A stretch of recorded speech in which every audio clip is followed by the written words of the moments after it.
अब हम लोग वीएलए अंबाला मैम का स्वागत करते हैं। बहुत बहुत धन्यवाद मैम अपना कीमती समय हमें देने के लिए। Thank you so much Harshi. Good morning to all viewers and you.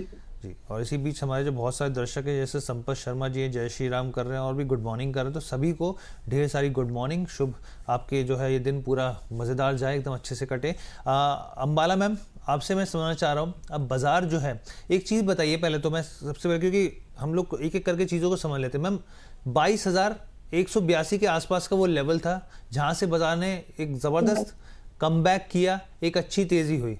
तो एक बार ये बताइए कि अगर हम लोग एक देखें बॉटम कहाँ 22,180 के आसपास के लेवल पे बनता हुआ दिखा है बॉटम, क्या मान लें कि बॉटम बन गया उस लेवल को अब हम लोग रिटेस्ट नहीं करेंगे? रिटेस्ट 25,500 से पहले तो नहीं करेंगे। एक बार ऐसा समय आएगा जहां पर हम लोग 25, अभी हम लोग 24,200 24,250 राइट राउंड फिगर 24,230 पर हम लोग एक्चुअली क्लोज हुए। तो मुझे लगता है एक बार हम 25,500 के आसपास, थोड़ा प्लस माइनस आप रखिए, उतना प्रोविजन रख लीजिए का, लेकिन उतनी प्रोबेबिलिटी है। उसके बाद अगर चीजें कुछ खराब हुई तो एक नया लो बन सकता है। Probability it is linked with further intensification of this. अगर ये वॉर इंटेंसिफाई होती है वॉर के साथ ही, if the war is being intensified तब ये बॉटम आएगा, otherwise consider it as a short bottom. मतलब ये है, आप इसको मान के चल सकते हैं, क्योंकि मार्केट में बाकी सारी चीजें प्राइसिंग है, सब कुछ डिस्काउंट हो गया है। सिर्फ एक ही चीज से मार्केट को अभी फिलहाल डर है, जो नया इवेंट होगा कि अगर ये सिचुएशन वर्ल्ड वॉर में कन्वर्ट होती है तो तभी आएगा, अदरवाइज नो, तो फिर नहीं आता। चलिए मैम ने एक चीज़ का देखिए यहाँ पे एक निवारण या क्या एक समाधान बता दिया यहाँ पे कि भाई अनलेस और अनटिल अगर ये जो है वर्ल्ड वॉर की स्थितियाँ बनती है तो ही हो सकता है, वरना यहाँ पर जो है एक तरीके से जो लेवल से ये टेस्ट होने की संभावना कम है। 25,500 बताया, यानी कि मैम 200 डीएमए के लगभग ऊपर, यानी कि 25,165 के भाव है जो 200 डीएमए के आसपास, उसके ऊपर जाएगा ये। उसके ऊपर एक बार जाना है। And if everything comes in place positively, अगर सब कुछ ठीक से सकारात्मक हो जाता है, देखिए मेरी नजर में it's all about sentiment. Market is not looking what's good going to happen, what worst is coming. Market सिर्फ ये चाहते हैं कि कुछ क्या पॉजिटिव यहाँ पर दिख रहा है। ये जो एस्केलेशन, मतलब ये जो बातचीत का दौर चल रहा है, ये पॉजिटिव बात है। मतलब जो हिट आज हो सकता था, इट गॉट पास्ड ऑन। और हमेशा ये कहा जाता है, ये हर जगह वैलिड है, कि समय हर चीज का एक सोल्यूशन लेकर के आता है। तो अगर आपको समय मिल रहा है, दैट मीन्स कुछ हो सकता है, there is a hope of ray of hope, sorry.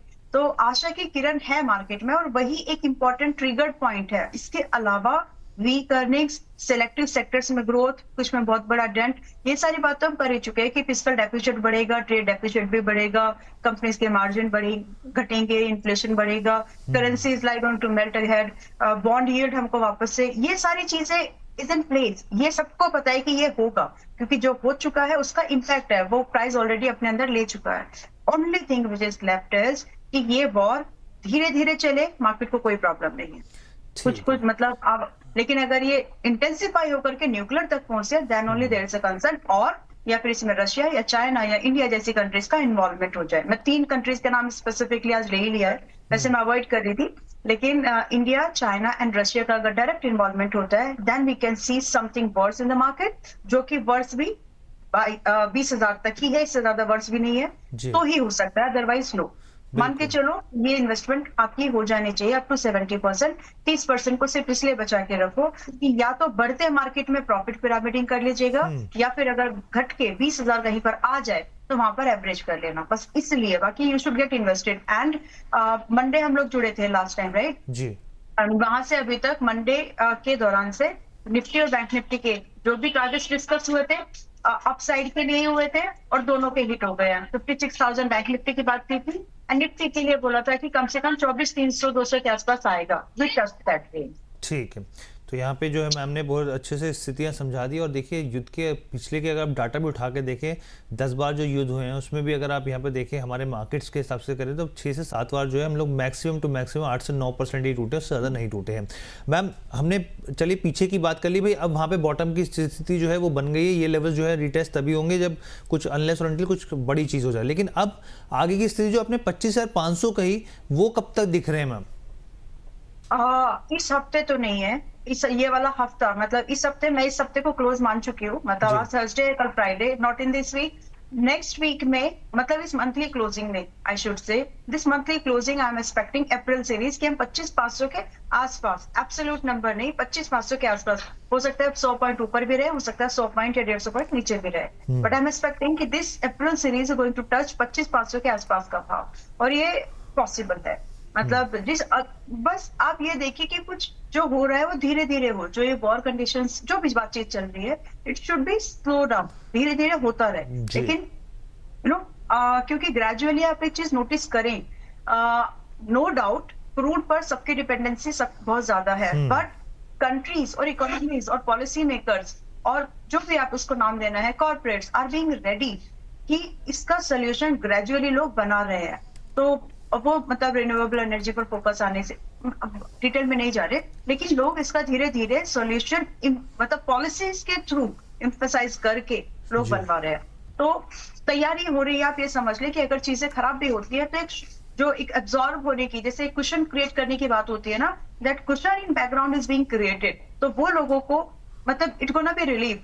अब जैसा भी है, this is what about the market, but yes उतना डरने की जरूरत नहीं, क्योंकि डरते ही रहो तो काम नहीं बनेगा। This is the market, it's a business, risk लोगे तो पैसा बनेगा। बिल्कुल मैम, और ये चीज़ हमें म्यूचुअल फंड से भी सीखनी चाहिए, जिस तरीके से मार्च महीने में उन्होंने स्मॉल कैप में पैसा डाला और दबा के पैसा डाला है यहाँ पर, तो वो जो चीज़ है वो बहुत सारी चीज़ें दिखती हैं। और इसी बीच हमारे साथ जो है करीब 1100 से ज़्यादा दर्शक जो है वो जुड़े हैं। बहुत बहुत धन्यवाद तमाम दर्शकों का यहाँ पर, जो आप सुबह सुबह हमारे साथ जुड़ते हैं, अपना समय देते हैं। मैम एक दर्शक, हाँ मैम प्लीज़।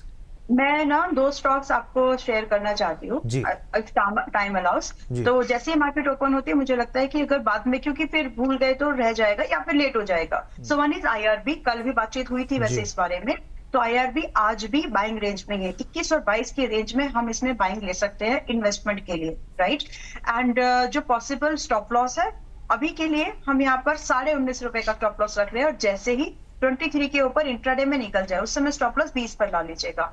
बट 20 आपका टारगेट नहीं है, आपका टारगेट है 24 रुपए। 24 रुपए का पहला टारगेट है, 25.5 रुपए का सेकेंड, एंड 28 रुपए का थर्ड टारगेट है। और ये मैं आपको मई तक के टारगेट की बात कर रही हूँ। तो आईआरबी में एक अच्छा upside movement at low risk बन सकता है। देन इज फैक्ट, फैक्ट भी एक ऐसा सही सेकंड स्टॉक कौन सा बताया मैम आपने? Fact, fertiliser. अच्छा fertiliser, okay. Fact, FACT, fact, okay okay. So fact अभी चल रहा है 866 के पास में। Anyways if you are getting opportunity 840 से लेकर के 870 की रेंज में, इट्स फाइन। तो यहाँ पर बाइंग रेंज इसको कंसीडर करके पॉसिबली पहला टारगेट 950 का रहेगा, दूसरा टारगेट 1030 का रहेगा, एंड थर्ड टारगेट सजेशन मेरा है कि वेट करना लगभग 1150 के लिए। और ये भी एक फेवरेबल रिस्क रिवॉर्ड है, बिकॉज आपका जो रिस्क यहाँ पर अभी ले रहे हैं वो 740 का है, और जैसे ही 950 निकल जाएगा आप या तो बुक कर लीजिए अगर आपको शॉर्ट टर्म 1-2 दिन का ट्रेड चाहिए। लेकिन अगर आप शॉर्ट टर्म ट्रेड कर रहे हो, मतलब प्रॉपर्टी स्विंग ट्रेड नहीं, trade short term trade opportunity देख रहे हैं, तो फिर ट्रेलिंग 800 पे करके 900 और 1150 की वेट कर सकते हैं। ठीक है, तो सॉरी 1000 और 1150। ठीक है, यानी कि सबसे पहला जो पिक है मैम का आईआरबी है, आईआरबी इंफ्रा। तो मैम ने यहाँ पे जो लेवल्स बताए 21 से 22 के खरीदारी के बताए हैं, 20 का स्टॉप लॉस लगा रहे हैं, 24, 25, 28 के जो लेवल्स हैं वो देखने को मिल सकते हैं, 28 रुपये तक जाता हुआ दिख सकता है। मई महीने तक आपको इंतज़ार करना पड़ेगा। उसके अलावा जो फैक्ट है यानी कि फर्टिलाइजर एंड केमिकल्स त्रावणकोर जो है वो यहाँ पर जो है 950 से लेके 1050 तक के भाव देखने को मिल सकते हैं यहाँ पे। तो मैम हम लोग तो ये कहते हैं कि जब आप आते हो तो निवेशकों के लिए बाहर लेकर आते हो 2 स्टॉक की, हमेशा की तरह, हर बार की तरह, तो ये बहुत अच्छी बात है यहाँ पर। इसके अलावा और भी बहुत सारे दर्शकों के एक सवाल लेता हूँ मैम, फिर मैं स्टॉक स्पेसिफिक चर्चा आपसे करना शुरू करता हूँ कि बहुत सारे स्टॉक हैं यहाँ पर। दीपक जी का या फिर एक बार हम लोग रामचंद्र सेठी जी का ले लेते हैं यहाँ पे सवाल, इन दोनों को लेते हैं मैम। दीपक जी का इंडस टावर के ऊपर है, कह रहे एग्जिट करूँ या फिर लॉस जो है वो बुक करूँ। रामचंद्र सेठी जी कह रहे हैं कि ब्रेन बी सॉल्यूशन में क्या इन्होंने जो बाइंग कर रखी है 225 के भाव पे कर रखी है, स्टॉप लॉस जो है टारगेट क्या रहेगा, थोड़ा सा प्लीज सजेस्ट कीजिए। 280 और 300 नहीं मैम, 225 का भाव है ब्रेनलेस सोल्यूशन का, ब्रेन बी सोल्यूशन का, इन्होंने जो खरीदा। हाँ फर्स्ट क्राई मैम, तो अभी तो 245 पर चल, 247 पर क्लोजिंग ऊपर है। हाँ। और ये वही रेंज है यहाँ पे रिकमेंडेशन दी गई थी ब्रेन बी एयू में भी, तो इन्होंने होल्ड किया है, फाइन है, कोई प्रॉब्लम नहीं है। अभी आप 280 और 345 के टारगेट का और वेट कर लीजिए। अब यहाँ से आप ऐसे जरूर समझे कि आपको 280 इज लाइक आपको एक हफ्ता या 2 हफ्ते का समय लगे, but 345 is something that you got to hold like for another 2-3 months. ज्यादा जल्दी आ सकता है, प्रोबेबिलिटी तो यही है, but you got to have a provision for that because मैं आपको जो बोल रही हूँ, मैं 40% और ऊपर जाएगा बोल रही हूँ करंट प्राइस से। तो इसीलिए तैयारी रखो कि अगर 2-3 महीने होल्ड करना पड़ जाए तो होल्ड कर सके आप, बाकी आ जाएगा जल्दी, उतना ठीक है। बोल सकते और एक मैम इंडस टावर जो है, हाँ, इंडस टावर इन्होंने कितने की बाइंग है? इन्होंने मैम जानकारी दी, कह रहे हैं कि बस इंडस टावर में होल्ड करूं या एग्जिट करूं, मैं लॉस में हूं। ओके, मुझे लगता है इंडस टावर 390 आ रहा है, 390 400 आ रहा है, 420 पर कल क्लोज हुआ था, तो उस रेंज में आ सकता है। अब आपके बाइंग के हिसाब से आप डिसाइड कर लो, स्विंग ट्रेड है या इन्वेस्टमेंट, उसके हिसाब से आपको डिसाइड करना होगा। एंड जब ये 390 400 आएगा तो मेरे लिए बाय है, मैं वहां पर बाइंग की अपॉर्चुनिटीज को ढूंढूंगी। It will be on my radar. ऐसा नहीं कि 300 400 आएगा तो मैं तुरंत 390 या 400 आएगा तुरंत बाइंग इनिशिएट का व्यू रहेगा। नो, वी गोना ऑब्जर्व कि यहाँ से अपसाइड के लिए मूवमेंट कंटिन्यू हो रहा है या फिर फर्दर डाउन साइड है। So we gonna assess it again at close to 390 400, but that is absolutely कि वहां तक तो आ रहा है।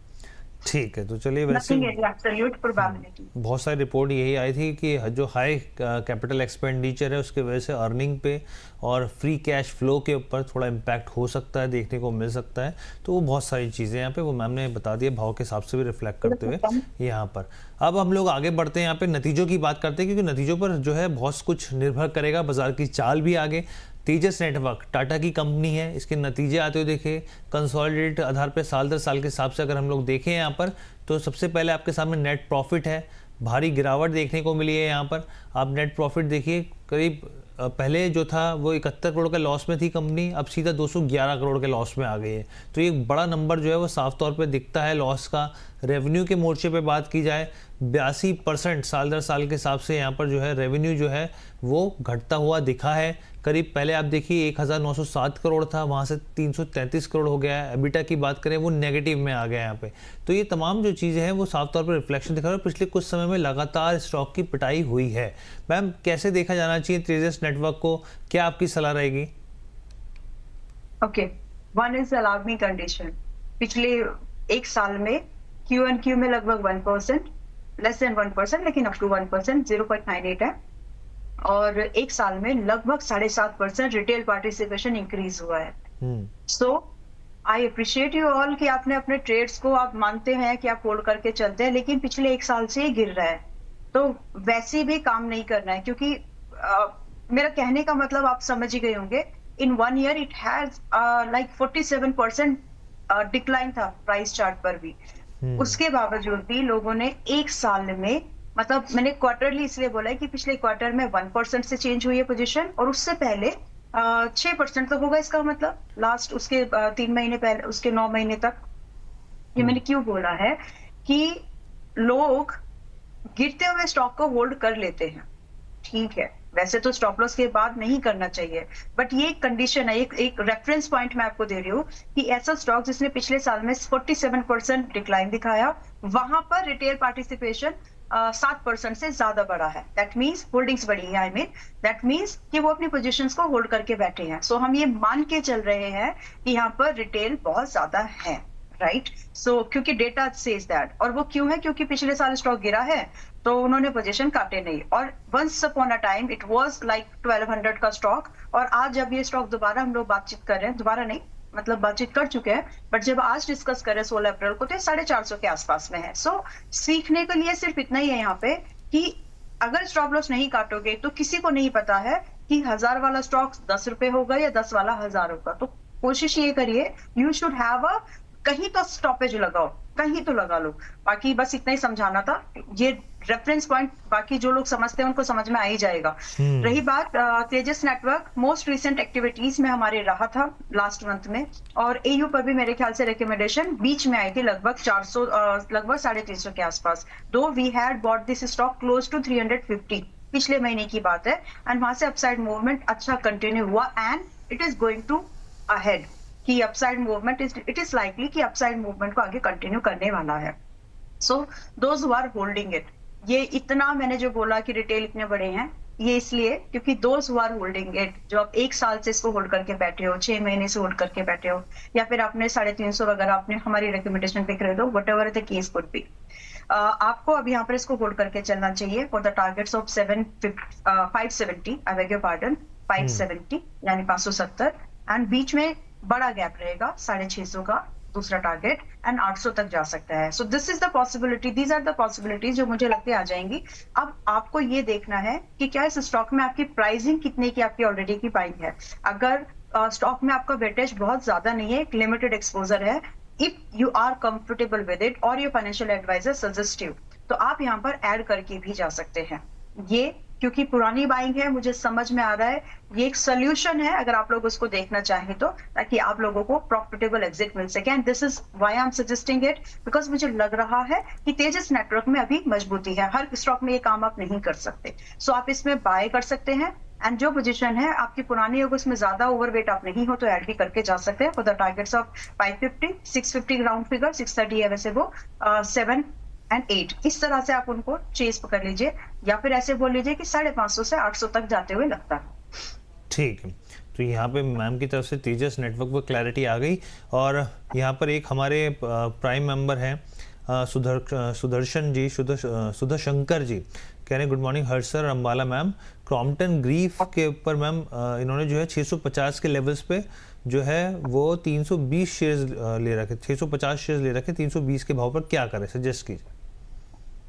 सेकंड कितना वेट. हाँ please take your time ma'am, please take your time. तो इन्होंने 320 के भाव पे ले रखे हैं 650 शेयर्स. और इन्होंने कितने शेयर, 650 शेयर्स ले रखे हैं, 650 शेयर्स 320 के भाव पर ma'am. Alright, so will you be able to adjust some quantity addition कर सकते हैं आप? इफ यस, मेरी नजर में क्रॉम्पटन ग्रीव अभी भी, वैसे तो हर्ष जी ये 335-20 पर आ चुका है ऑलरेडी, हमारे डार पर हमारे मेंबर्स के पास में है, and it is an hour recommendation.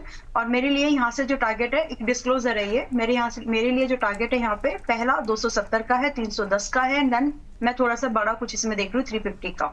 So if you are convinced with this view, जिनकी ये क्वेरी है, तो आप चाहें तो आप ऐड कर सकते हैं एज क्लोज टू 240-250 रेंज. और आज मोस्ट लाइकली इसी रेंज में खुलने वाला है मार्केट में. आज आपको कुछ स्टॉक्स में बेटर बाइंग मिल जाएगी आज की मार्केट की कंसिडरेशन में. और अभी के लिए आप अपना स्टॉप लॉस 220 पर लगा ले. आपको अगर एडिशन नहीं करना है, anyways down the line 6 month आपका exit price with some profit, क्योंकि 350 तक जा रहा है तो कुछ प्रॉफिट भी आपको आना है. तो अगर आपको लग रहा है कि रिस्क नहीं बढ़ाना चाहता हूँ या नहीं बढ़ा सकता, बोथ द केसेस, तो आप ऐसे भी छोड़ दो, वैसे भी आना है. लेकिन अगर आपको लग रहा है कि 3 महीने में आपको जल्दी एग्जिट मिल जाना चाहिए, तो फिर आप चाहें तो ऐड कर सकते हैं. To me it's a bullish counter, यहाँ से ये ऊपर की तरफ जा रहा है, एंड टारगेट ऑलरेडी डिस्कस किए हैं. 270, 310 से लेकर के 350 तक के भाव है, और 220 का एज ऑफ नाउ टारगेट है. जैसे फर्स्ट टारगेट हमारा आ जाएगा, हम उसको शिफ्ट करेंगे 250 पर. ठीक है, अब एचडीबी फाइनेंशियल की बात कर लेते हैं, इसके भी नतीजे आए. लेकिन पहले मैं दर्शकों को जानकारी दे दूं, कल ऑलरेडी स्टॉक काफ़ी भाग चुका है, 4 से 5% की तेज़ी थी इस कंपनी के शेयर में. एचडीएफसी की जो ये सब्सिडरी फाइनेंशियल कंपनी है, यहाँ पर आपके सामने नेट प्रॉफिट है करीब 41% का जम दिखाता है यहाँ पर. अगर आप एनआईआई की बात करें यहाँ पर तो 21% का जम है. अगर आप नेट इंटरेस्ट मार्जिन की बात करें यहाँ पर तो भी एक बेहतर स्थिति दिखती है, 0.076% से बढ़कर यहाँ पर 0.082% पे आया है. एयूएम की बात करें यहाँ पर तो एयूएम में 11% का जंप है, जो काफ़ी पॉजिटिव दिखता है. और टोटल इनकम की बात करें तो वहाँ पर भी 17% का जो है वहाँ पे जंप देखने को मिल रहा है. मैम पिछले कुछ समय में स्टॉक की धुलाई हुई, यहाँ पर अंडर परफॉर्म किया, लेकिन कल के बाजारों में एक अच्छी तेजी रही इस कंपनी में. क्या प्राइस फैक्टर इन है रिजल्ट्स के हिसाब से देखा जाए, या फिर नहीं आज भी एक अपॉर्चुनिटी रहेगी? आज भी एक अपॉर्चुनिटी रहेगी, बट एक कॉशियस अप्रोच रखने की जरूरत है. वो सिर्फ इसलिए क्योंकि चल चुका है स्टॉक वीक है अभी आगे, ये नहीं बोल रही. रिजल्ट खराब है, मैं ये भी नहीं बोल रही हूँ. मैं ये बोल रही हूँ कि अभी स्टॉक क्योंकि कुछ दिनों में लगभग 12 से 15% चला है, सिंस 2 वीक्स ऐसे बोल सकते हैं. क्लोजिंग अप्रैल की बात करते हैं, अप्रैल में लगभग 12 से 15% अपसाइड हुआ है. तो इसलिए आपको रिस्क रिवॉर्ड बैठाने के लिए आज जब मार्केट ओपन होगी और आपको एनीवेज अगर आपको 1-2% डिस्काउंट मिल रहा हो, या फिर ऐसे बोल लीजिए टू बी स्पेसिफिक कि अगर 640 के आसपास मिले तो बाय कर सकते हैं विद 50% एक्सपोजर, जिसमें स्टॉप लॉस अभी के लिए छोटा रखना है 590 का for the chasing the targets of like 680 and 730, ये मिनिमम है। एक काम इसमें जरूर किया जा सकता है कि जैसे ही मतलब इसमें प्रॉफिट पिरामिडिंग की अपॉर्चुनिटीज ढूंढिए, तो जैसे ही अगर आपको लग रहा है कि ये 650 के ऊपर जा रहा है, यू कैन ऐड फर्दर और अपना स्टॉप लॉस और छोटा कर लीजिएगा फिर 610 पर। सो ये स्ट्रैटेजी इसमें यूज की जा सकती है। काउंटर वीक नहीं है, बाय ऑन डिप चलेगा इसमें। ठीक है, बाय ऑन डिप चलेगा। अच्छा मैम, विप्रो के आज नतीजे आने वाले हैं मैम, और बहुत सारे दर्शक जो है वो इंतजार कर रहे थे, निवेशक इंतजार करते कि विप्रो के नतीजे कैसे रहेंगे। अब वो नतीजों पे तो हमारी नज़र रहेगी, लेकिन मैम टीसीएस के नतीजे भी देखें तो बहुत ज़्यादा खास रहे नहीं। हालांकि जितना उम्मीद स्ट्रीट करके चली थी उस हिसाब से गिरावट देखने को नहीं मिली। अच्छी यहाँ पे डील विन भी रही, करीब $12 बिलियन के आसपास के।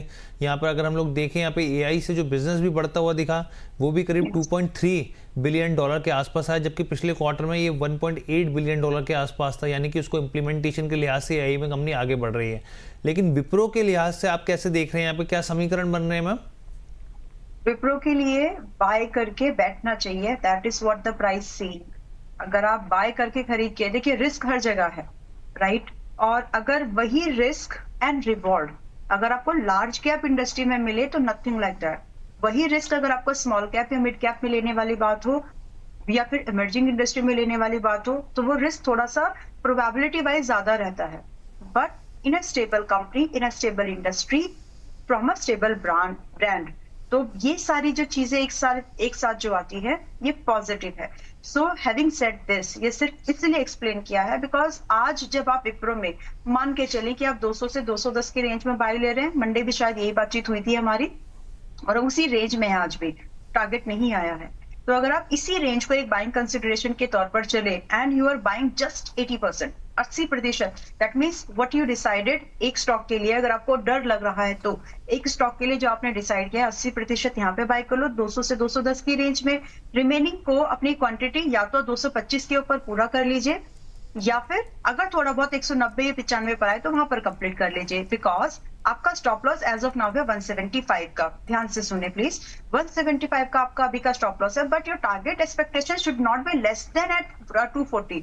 मतलब 240 तो आना है इसको, ऐसा है टारगेट। तो 240 पर भी अगर आपकी तक, यानी 225 के बाद अगर आपकी प्रॉफिट पिरामिडिंग भी हो रही है, then also you will be in a good profit। और बाय चांस अगर आपको थोड़ा सा जो होता है ना, कभी कभी किसी भी रीजन से अगर थोड़ा 195 तक मिल गया और वहां पर आपको प्राइस बेटर करने की कोशिश मिल रही है, 205 का एवरेज प्राइस, तो भी आपका रिस्क रिवॉर्ड बढ़िया बनेगा। तो कम से कम 240 के टारगेट के लिए एंड मैक्सिमम लाइक 270 के टारगेट के लिए विप्रो को कंसीडर किया जा सकता है। अच्छा स्टॉक है, समय भी ठीक है, एक्सपोजर अपने हिसाब से डिसाइड कर लो। बहुत रिस्क ले सकते हो, मतलब हर रिकमेंडेशन में रिस्क है, ये समझ लें। लेकिन अगर आपको लग रहा है थोड़ा मैनेज करना है वाइजली, 80% लगाओ, बाकी को छोड़ दो प्रॉफिट पिरामिडिंग के लिए या फिर लिटिल बिट एवरेज के लिए, बट चलेगा, इतना बोल सकती हूँ। ठीक है, चलेगा। ये मैम की तरफ से क्लैरिटी मिल गई यहाँ पे विप्रो को लेकर, क्योंकि आज है इसके नतीजे और हमारी नजर रहेगी एकदम पैनी इसके ऊपर। बताएंगे आपको कि किस तरीके के नतीजे आए हैं यहाँ पे। मैम एक और कंपनी है आईसीआईसी लोम्बार्ड, इसके भी नतीजे आते हो। देखिए आज जो स्टॉक है रिएक्ट करता हुआ दिखेगा नतीजों के आधार पर। अगर आप यहाँ पे देखें क्वार्टर 4 में, तो प्रॉफिट की बात की जाए तो एक 7% का डिसेंट जंप दिखता है। यहाँ पे 510 करोड़ से बढ़कर करीब 547 करोड़ के आसपास आया। नेट प्रीमियम की बात करें, नेट प्रीमियम में भी 10% के आसपास का जंप है यहाँ पे। अगर आप यहाँ पे ग्रॉस रिटर्न प्रीमियम की बात करें, यहाँ पे भी 17% के आसपास का जंप है। इसके अलावा मैम 2-3 चीज़ें और हैं यहाँ पे। जो ग्रॉस डायरेक्ट प्रीमियम इनकम है वो 18% बढ़ी है। इसके मायने ये हुए कि आप ये समझिए कि इंडस्ट्री की जो है यहाँ पे ग्रोथ वो 10% है और इसकी जो है वो 18% है, यानी कि आपने बीट कर दिया है यहाँ पर और अच्छी खासे मार्जिन से बीट किया। दूसरी चीज़ यहाँ पे क्या है मैम, एक और जो बैलेंस शीट के साफ तौर पे निवेशकों को देखनी चाहिए, समझनी चाहिए। यहाँ पे जो सॉल्वेंसी रेशो है वो 2.67x के ऊपर है, जबकि रेगुलेटरी रिक्वायरमेंट होती है करीब 1.50x के आसपास, यहाँ पे 1.5x के आसपास, और ये जो है बल्कि 2.67x के आसपास है। यानी कि साफ तौर पर जो बैलेंस शीट है वो स्ट्रांग है यहाँ पर। मैम कैसे नतीजों को पढ़ा जाए, समझा जाए और उनको उतारा जाए अपने पोर्टफोलियो में कि नहीं उतारा जाए? उतारना चाहिए, और इस सब के साथ सो this is called the value investment. जब आप सेक्टर से बढ़िया भी हो, आपके नंबर्स ठीक है, स्पीड से आप बेटर कर रहे हो और मार्जिन्स आपका एज है, आपके मार्जिन्स बढ़िया हैं। उसके बावजूद भी अगर जब आप सेक्टर से सस्ते होते हो, that's something called I love, कि हाँ ठीक है, यहाँ पैसा लगाया तो डूबता नहीं है बहुत आसानी से। डूबने के चांसेस हर जगह है, लेकिन when you are putting your money in such cases, then you have a little higher chances of rewards. And same combination ICICI GI में अभी बन रहा है नाउ। पिछले आज की डेट में आपको करना क्या चाहिए, पहले ये समझ लें कि पिछले कुछ दिनों में ये सिर्फ 10% चढ़ा है। राउंड फिगर 10%, 12 है वैसे, राउंड फिगर 10% ही आपको हुआ है। आज फ्लैट खुले या फिर 1850 तक भी अगर आपको बाइंग मिलती है, like this you can take, कि अगर 1800 से 1850 की रेंज में आपको मिल जाए, चुपचाप खरीदो, खरीद के रखो और थोड़े दिन इसको काम करने दो, because we can trust such performances कि फ्यूचर में वो आगे बढ़ेगी। That's what. रही बात फिलहाल, मैंने बाइंग के लिए 1800 से 1850 की रेंज मुझे लगती है आपको खरीदने के बारे में बिल्कुल सोचना चाहिए, बिल्कुल वर्ड यूज किया है। बाकी आपके फाइनेंशियल एडवाइजर से पूछ लेना, मुझे बहुत सही काउंटर लगता है ये। एंड स्पेसिफिकली इंश्योरेंस सेक्टर में I want to touch 2 points में बताऊंगी इसके बारे में, कुछ बदल रहा है मार्केट में। तो फिलहाल के लिए 2100, 2100 और 2350 के 2 टारगेट्स में देना चाहती हूँ, जो बड़े टारगेट्स हैं, जो रिस्क ले रहे हैं हम इसके लिए। हम यहाँ पर रिवॉर्ड की पॉसिबिलिटीज को चेस करें कम से कम 25%, फर्स्ट एंड सेकंड टारगेट को इंक्लूड करते हुए, और जो हम रिस्क ले रहे हैं वो सिर्फ यहाँ पर अभी हम 7% का ले रहे हैं। सो 1:3 से ज्यादा का रिस्क रिवॉर्ड यहाँ पर आपको बन सकता है। एंड टाइम कितना लगेगा? नॉट मोर देन 6 मंथ, इतना ही समय लगने वाला है। So it's a good thing, आप इसको चाहे तो लेके चल सकते हैं अपने पोर्टफोलियो पे। ठीक है। और यस, जो मैं बोल रही थी कि कुछ पॉजिटिव पॉइंट्स है मार्केट में, वो ये है कि बैंक्स के तो कासा वगैरह हमने देखे हैं कि बैंक्स में डिपॉजिट्स कम हुए हैं, राइट। लेकिन good thing is insurance premium बढ़े हैं, लोगों ने अपने इंश्योरेंस प्राइस इन्फ्लेशन की वजह से नहीं, नंबर ऑफ इंश्योरेंसेस भी बढ़े हैं। एयूएम्स में लोग अपना पैसा, नई छोटी छोटी इन्वेस्टमेंट एयूएम में आ रही है, यानी हेड काउंट बढ़ रहा है। दैट शोज कि हमारे मार्केट में धीरे धीरे इन्वेस्टमेंट, ये जो financial security, these are not a taboo anymore, या फिर बड़े लोगों की चीज नहीं रह गई है। These are the necessity thing, जिसको लोग समझ चुके हैं या फिर समझ रहे हैं। अब आप ऐसे भी समझ सकते हैं कि मेरे जो बच्चे हैं या आपके जो बच्चे हैं, वो बिल्कुल उनके पास में इंश्योरेंस पॉलिसीज वगैरह सब होगी, but you and me also are trying, मतलब हमारी जो एज है, हम लोग भी ये ट्राई कर रहे हैं कि हो सके तो हम अपने पेरेंट्स की भी इंश्योरेंसेस को ले ले, हो सके तो हम किसी के नाम से थोड़ा इन्वेस्टमेंट कर ले। These things are happening. So ये चेंज जो है, बदलाव जो है मार्केट में, ये हमारी मार्केट के लिए एक अच्छी बात है, और यही है जो फिलहाल इतने सब कुछ होने के बाद भी हम ज्यादा नहीं गिरे। ठीक है, तो ये बहुत अच्छे से क्लैरिटी मैम ने दे दी। मैम एक छोटा सा आंसर चाहूंगा बस, फिर हम अपने शो को वाइंड अप करेंगे। रिया जी का है आईडीएफसी फर्स्ट बैंक, इन्होंने 68 के भाव पे खरीदारी कर रखी है, 557 शेयर्स हैं इनके पास, क्या किया जाए जानना चाह रहे हैं। इनकी बाइंग कितने की है मैम? 68 रुपीज की। ऑल राइट, तो see you don't have any other option instead to hold, rather to hold it. आप होल्ड करके चलिए और बार बार देखो मत। अभी इसको इतना ही बोल सकते हो कि अगर आप इसको बार बार देखेंगे, यू विल गेट पैनिक मतलब डर लगेगा।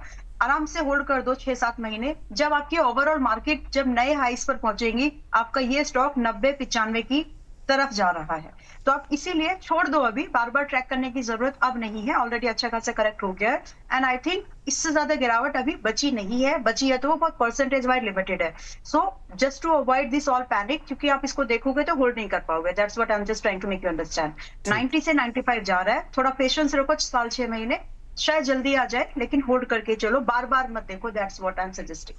ठीक है मैम, तो ये आपकी तरफ से बहुत सारी जो है यहाँ पे खास तौर पे 2 आईआरबी के ऊपर, इंफ्रा के ऊपर, और यहाँ पे जो है फर्टिलाइजर एंड केमिकल्स त्रावणकोर के ऊपर भी जो है वो सलाह निकल के आ गई है। यहाँ पे मैम ने यहाँ पे जो पिक दी है और उसमें टारगेट्स और लेवल्स भी बता दिए गए। आप चाहे तो दर्शक जो है रिवाइंड करके देख सकते हैं, मैम ने यहाँ पे खरीदारी की सलाह दी है। ठीक है ma'am, thank you so much. और मैम प्लीज़ डिस्क्लेमर भी शेयर कर दीजिए। हाँ जी, यस थैंक यू। आज भी हमने जो भी स्टॉक्स रेकमेंड किए हैं, मेरे पर्सनल पोर्टफोलियो में कोई भी इनमें से स्टॉक नहीं है। मेंबर्स के पास इक्विटी चैनल में या फिर स्मॉल केस पोर्टफोलियोज में जरूर हो सकते हैं। अलग अलग मीडियाज पर स्टॉक रिकमेंडेशन पास्ट में हो सकती है दी हुई हो, क्योंकि कॉमन स्टॉक्स रहते हैं। सो देयर आर मैम एक चीज और मैं आपको रोकना चाहूंगा, एक हमारे दर्शक हैं जेम बेवरेजेस के ऊपर, उनका क्योंकि क्वेश्चन काफी बार रिपीट हुआ है यहाँ पर, तो 9% के लॉस में है ये, अच्छा। करीब करीब इनकी जो बाइंग है 1068 रुपये पर है, और कह रहे हैं कि क्या करना चाहिए। जीएम ब्रू मुझे याद है 3 दिन पहले रेकमेंड किया था, टारगेट भी नहीं आया और स्टॉप लॉस भी नहीं आया है, तो होल्ड कर लो। और होल्ड करने बाकी की चाहिए जी। यस, स्टॉप लॉस और टारगेट मैंने दिया है और अभी दोनों में से कुछ हिट नहीं हुआ है, so hold it with that. Further disclosure again कि जो भी रिकमेंडेशंस मैंने आप लोगों को यहाँ पर रिकमेंड की है उनमें से मेरे पोर्टफोलियो में कोई भी स्टॉक नहीं है। Trading and investment are subject to market risk, उसको समझते हुए काम कीजिए। सेबी का लाइसेंस या registration certificate by SEBI by NSM, there is no way of guarantee की प्रॉपर्टी होगा, एंड पास्ट परफॉर्मेंस जो है फ्यूचर में प्रॉफिट की गारंटी कोई भी इंडिकेशंस नहीं देती है। It's not a reference to future performance, so all that. सबसे बड़ी बात, जाते जाते सबसे जी बड़ी बात इतनी ही है कि रिस्क मैनेजमेंट करना इज द की, और रिस्क लिए बिना पैसा भी नहीं बनता। सो ये वैसी चीज है, आपका दरिया और पार करके ही जाना है, तो उसको मैनेज करना सीखना ही पड़ेगा। Thank you so much. जी, रिस्क से इश्क जो है वो करना सीखिए, मैम की तरफ से एक सलाह दी जा रही है। Thank you so much ma'am, बहुत बहुत धन्यवाद हमारे साथ जुड़ने के लिए। प्रतिभूति बाजार में निवेश बाजार जोखिमों के अधीन है। निवेश करने से पहले सभी संबंधित दस्तावेजों को ध्यान से पढ़ें।